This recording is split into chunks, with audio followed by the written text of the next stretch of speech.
কথা বলো না, কোনো কথা বলো না।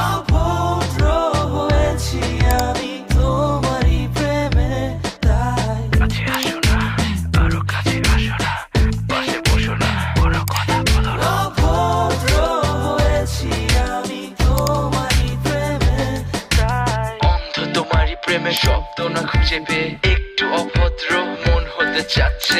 আসো না মেলে দিয়ে তোমারই সেই চুল, করে ফেলি দুজনা কিছু আবেগী ভুল। তোমারই দু চোখের কাজল যে করেছে তো পাগল, ভিজে গেছে চাদর বৃষ্টি আর বাদল, মেঘে ঢাকা চাঁদ তুমি তোমারই হাত ধরে হবে সারা রাত। মানে না এমন শুধু